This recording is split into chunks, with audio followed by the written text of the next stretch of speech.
हमारी कहानियाँ देखने वाले 99% लोग ऐसे हैं जो हमारी वीडियोस एंजॉय तो करते हैं, लेकिन उन्होंने हमारा चैनल अभी तक सब्सक्राइब नहीं किया है। अगर आप उन 99% लोगों में से हैं, तो बस आपको एक छोटा सा काम करना है। इस वीडियो के नीचे आपको एक सब्सक्राइब बटन दिख रहा होगा, बस उस सब्सक्राइब बटन को दबाना है। बस इतना सा काम करना है आपको, और लगे हाथ बेल आइकन भी प्रेस कर देना ताकि हमारी लेटेस्ट वीडियो आते ही आपको सबसे पहले पता चले। दोस्तों, आज की यह कहानी बहुत ही महत्वपूर्ण होने वाली है। इस कहानी को हर उस इंसान को देखना चाहिए जिसकी शादी हो गई है या फिर शादी होने वाली है। घर के हर एक व्यक्ति को यह कहानी देखनी चाहिए, चाहे फिर वह माँ हो या बेटी हो, पिता हो या बेटा हो, सास हो या बहू हो। हर उस इंसान को देखना चाहिए जो अपने घर में सुख शांति चाहते हैं। हम जानते हैं कि जिस घर में बहुत ज्यादा लड़ाई झगड़े होते हैं, उस घर में सुख शांति का होना बहुत ही जरूरी होता है।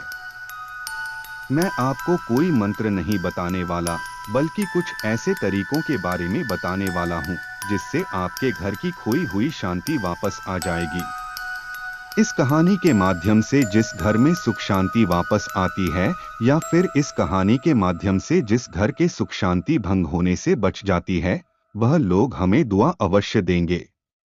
जो तरीके मैं आज आपको बताने वाला हूँ, यही सारे तरीके मैंने जीवन में अपनाए हैं और मुझे इससे बहुत ही ज्यादा लाभ हुआ है। यह बहुत लाभकारी तरीके हैं। जिसने इस कहानी को पूरा देख लिया और अपने जीवन में ये तरीके अपना लिए, उसका जीवन और उसका घर स्वर्ग बन जाएगा। मैं आपसे एक बात अवश्य कहूंगा कि यदि आपको ऐसा लगता है कि इस कहानी से किसी का घर तबाह होने से बच सकता है, तो इस वीडियो को शेयर जरूर कर देना। इससे हमारे साथ साथ आपको भी दुआ जरूर मिलेगी। तो चलिए जानते हैं इस कहानी के माध्यम से वह 6 तरीके जिससे हमारा जीवन, हमारा घर स्वर्ग बन सकता है। तो चलिए कहानी शुरू करते हैं। एक बार की बात है, राजेश रात के अंधेरे में ही अपने घर से निकल पड़ा था। उसे यह बिल्कुल अंदाजा नहीं था कि वह कहाँ जाएगा और कहाँ रहेगा, लेकिन एक बात उसने अपने मन में पूरी तरह से ठान ली थी कि वह अब वापस लौटकर अपने घर नहीं आएगा। वैसे तो राजेश का पूरा भरा हुआ परिवार था। उसकी पत्नी थी, उसकी माँ थी, उसके पिता थे और उसके 2 बच्चे भी थे जो अभी छोटी ही उम्र के थे। राजेश की पत्नी दिन में खाली होते ही अपने पड़ोस की महिलाओं के साथ समय बिताया करती थी, लेकिन एक बहुत पुरानी कहावत है कि इंसान अपने दुखों से इतना दुखी नहीं होता जितना कि दूसरों के सुख से दुखी होता है। कुछ महीने तक राजेश के परिवार में बहुत ही खुशियां थीं। राजेश की पत्नी अपनी सास की बहुत इज्जत करती थी। वह किसी भी काम को मना नहीं करती थी, लेकिन पड़ोस की महिलाओं को यह बात गवारा नहीं थी कि उनका परिवार खुशी से अपना जीवन जी रहा है। इसलिए बातों ही बातों में बड़ी चालाकी के साथ उन्होंने राजेश की पत्नी के कान भरने शुरू कर दिए। एक औरत ने कहा कि आजकल की सास पता नहीं कैसी होती है, सब काम अपनी बहू से ही कराना चाहती है। कोई खुद काम करने को राजी ही नहीं होती। अरे बहू भी तो एक इंसान ही होती है, वह घर की नौकरानी थोड़ी ना होती है। दोनों मिल बांटकर काम करें तो दोनों को अच्छा लगेगा, लेकिन नहीं, उनको तो अपना शासन चलाना है। इस पर दूसरी औरत कहती है, मैंने तो अपनी सास से साफ साफ कह दिया था कि अगर तुम साथ में काम करोगी तभी मैं काम करूंगी। यह सुनकर पहले वाली औरत कहती है, देखो, अगर अपना पति अपने मुट्ठी में है तो कोई समस्या नहीं होती, लेकिन अगर तुम्हारा पति ही तुम्हारे साथ नहीं होगा तो तुम क्या बोलोगी अपनी सास को। ऐसे ही बातें धीरे धीरे राजेश की पत्नी के दिमाग में घर कर गई। अब जब भी राजेश काम करके वापस अपने घर लौटता, उसकी पत्नी छोटी छोटी बातों के लिए अपनी सास की शिकायत अपने पति से करने लगी थी। इसी तरह घर में अशांति बढ़ती चली गई और एक दिन फिर ऐसा भी आया जब राजेश को अपना घर छोड़ना पड़ गया। आज की रात राजेश की आंखों में नींद नहीं थी। वह अपना घर पीछे छोड़कर आ चुका था, साथ ही वह पीछे छोड़ चुका था अपने परिवार को, अपने बच्चों को, अपने माता पिता को। दूसरी तरफ राजेश की पत्नी को भी बहुत पछतावा हो रहा था। उसे अपने गलती का एहसास होने लगा था, लेकिन कोई क्या कर सकता है। जब चिड़िया चुन गई पूरा खेत, अब उसके पास पछतावे के अलावा कोई विकल्प ही नहीं था। और लेकिन राजेश के परिवार को यह डर भी सता रहा था कि कहीं राजेश आत्महत्या ना कर ले। अगर ऐसा हुआ तो वो लोग अपने आप को कभी माफ नहीं कर पाएंगे। अंधेरे रास्ते में चलते चलते राजेश को दूर खेतों में एक कुटिया में थोड़ी सी रोशनी दिखाई दी। राजेश उस कुटिया की तरफ चल दिया। उसने सोचा, आज रात मैं यहीं पर काट लेता हूं, कल सुबह सोचूंगा कि आगे मुझे क्या करना है। जब वह उस कुटिया के पास पहुंचा तो देखा कि वहां पर एक सन्यासी ध्यान कर रहा था। राजेश कुटिया के बाहर ही बैठकर उस सन्यासी को ध्यान करते हुए देख रहा था। उसके मन में विचार आ रहे थे कि एक सन्यासी का जीवन कितना अच्छा जीवन होता है। किसी से कोई लेना देना नहीं, कोई परिवार नहीं, बस भक्ति, ध्यान और यही उनका संसार होता है। कुछ देर बाद जब सन्यासी अपने ध्यान से बाहर आए तो उन्होंने कुटिया के बाहर राजेश को बैठा हुआ देखा। उन्होंने राजेश को अंदर आने का इशारा करते हुए कहा, भंते, बाहर तो बहुत सर्दी है, तुम कुटिया के अंदर आ सकते हो। इसके बाद जब दोनों की बातें होने लगीं, तो राजेश ने अपनी पूरी स्थिति उस सन्यासी को बताया।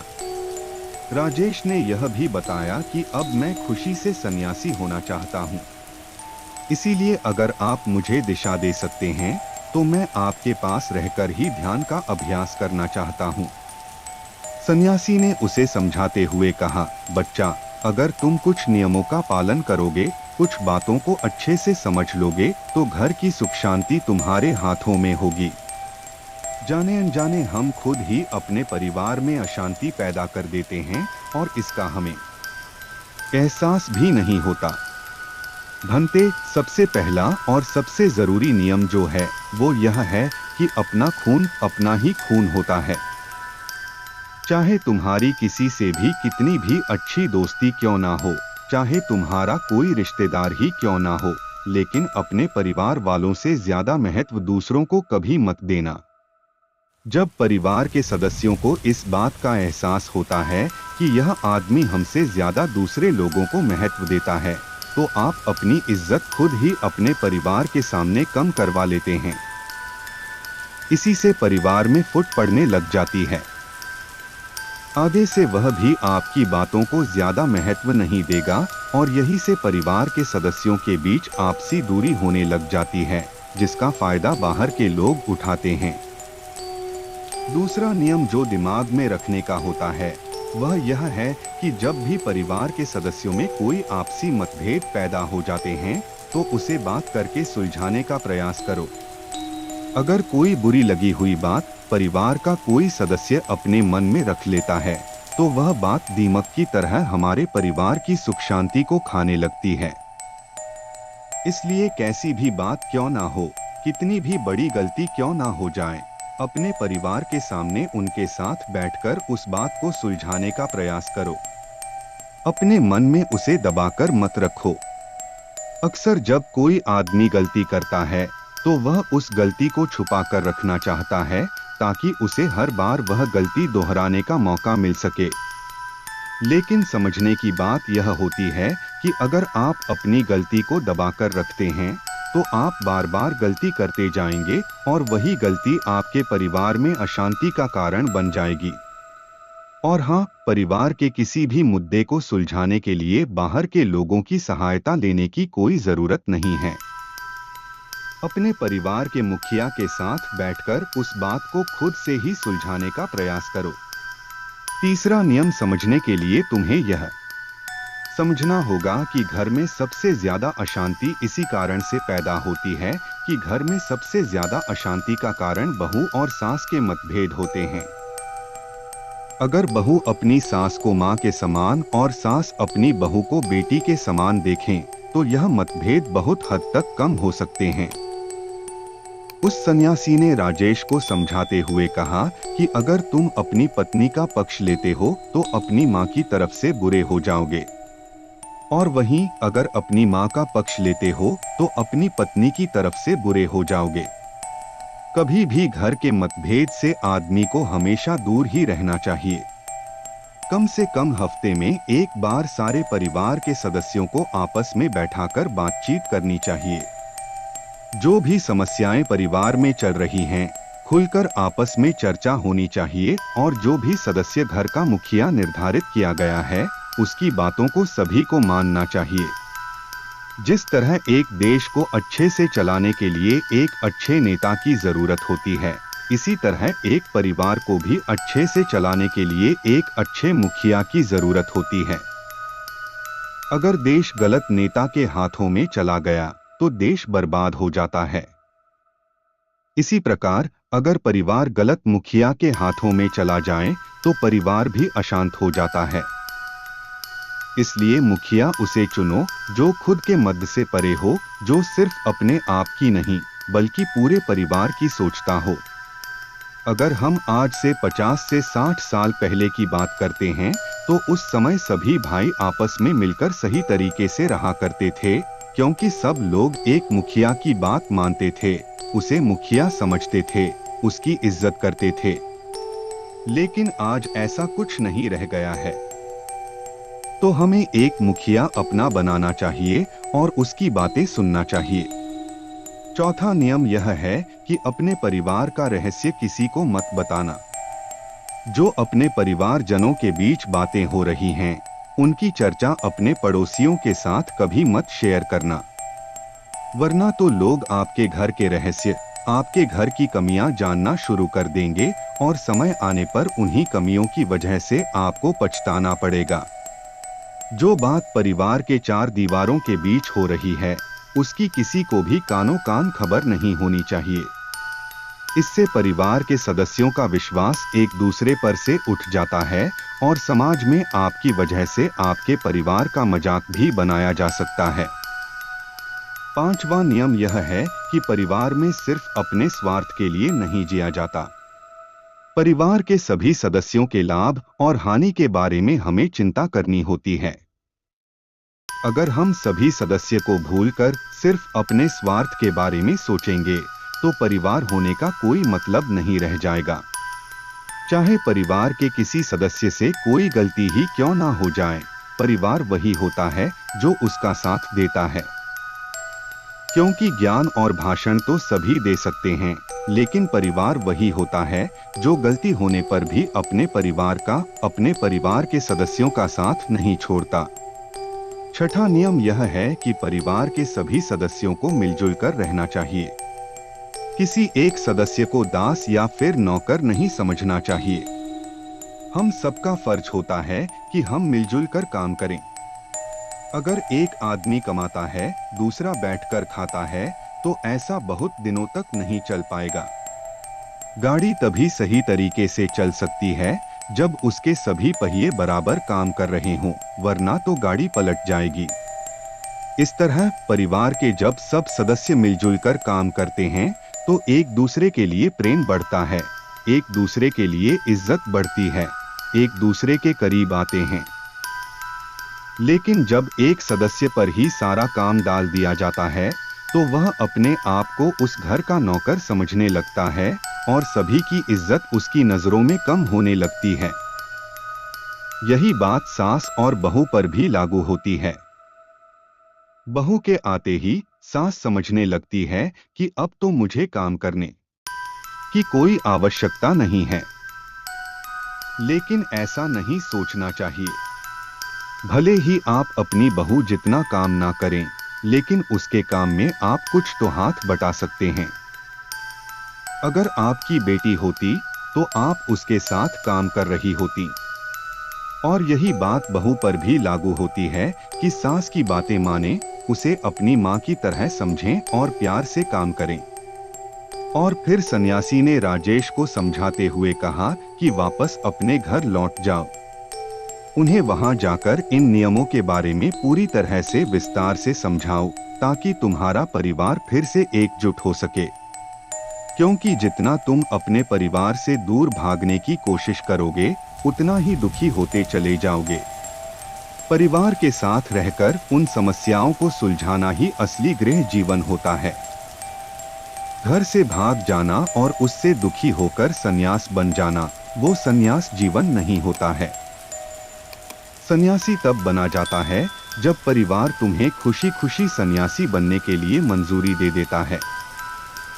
और इसी के साथ उस सन्यासी ने राजेश को उसके घर वापस रवाना कर दिया। राजेश सन्यासी की बातों को मन में बसाए अपने घर की ओर लौट पड़ा। हालांकि उसके मन में अभी भी संकोच था कि परिवार उसे स्वीकार करेगा या नहीं, लेकिन सन्यासी के दिए गए नियम और सीख ने उसके भीतर एक नई ऊर्जा भर दी थी। जब वह अपने घर पहुंचा तो दरवाजे पर खड़ा होकर कुछ देर तक सोचता रहा। घर के अंदर से उसके बच्चों की आवाजें आ रही थीं। उनकी खिलखिलाहट सुनकर उसका दिल भर आया। उसने दरवाजा खटखटाया।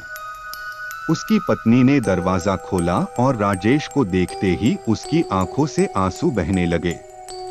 उसने बिना कुछ कहे राजेश को गले लगा लिया। घर के बाकी सदस्य भी बाहर आ गए। उसकी माँ, पिता और बच्चे सब हैरान थे, लेकिन खुश भी कि राजेश लौट आया है। राजेश ने सभी से माफी मांगी और कहा, मैं जानता हूं कि मैंने आप सबको बहुत दुख दिया। मैं कमजोर पड़ गया था, लेकिन अब मैं वापस आया हूं और मैं वादा करता हूं कि हमारी यह कहानी अब खुशी से भरी होगी। राजेश ने सन्यासी के बताए नियमों को परिवार के सामने साझा किया। उसने परिवार को समझाया कि सास बहू के बीच होने वाले मतभेद, पति पत्नी के बीच संवाद की कमी और आपसी शिकायतें ही घर की शांति भंग करती हैं। उसने सबको मिलजुल कर रहने और एक दूसरे का सम्मान करने की बात कही। राजेश ने अपनी पत्नी से कहा, तुम मेरी माँ को अपनी माँ की तरह मानो। उनकी गलतियों को माफ करो जैसे मैं तुम्हारी गलतियों को करता हूँ। और माँ, आप भी मेरी पत्नी को अपनी बेटी समझें। जब हम एक दूसरे के प्रति प्यार और सम्मान दिखाएंगे तो हर समस्या खत्म हो जाएगी। इसके बाद उन्होंने हर हफ्ते परिवार की बैठक शुरू की, जिसमें सभी सदस्य अपनी परेशानियों और विचारों को खुलकर साझा करते। धीरे धीरे परिवार में एकता और समझदारी बढ़ने लगी। राजेश ने महसूस किया कि परिवार को बचाने के लिए समय और धैर्य की जरूरत होती है। उसने बच्चों को अच्छे संस्कार देना शुरू किया और उन्हें सिखाया कि परिवार का महत्व क्या है। उसकी पत्नी ने पड़ोस की महिलाओं से दूरी बना ली और अपनी सास के साथ समय बिताने लगी। दोनों ने घर के कामों को मिलकर करना शुरू किया। कुछ महीनों में राजेश का परिवार फिर से पहले जैसा। यदि हमारी कहानी आपको पसंद आए तो वीडियो को लाइक करना न भूलें। सभी की भलाई का ध्यान रखने लगा। रोचक कहानियों के लिए परिवार के सदस्यों ने भी यह सीख ली कि मतभेदों को मिलजुल कर हल किया जा सकता है। कि आपको नई कहानियों। राजेश ने एक दिन अपने परिवार से कहा, हमें कमेंट के माध्यम से लिए समय निकालें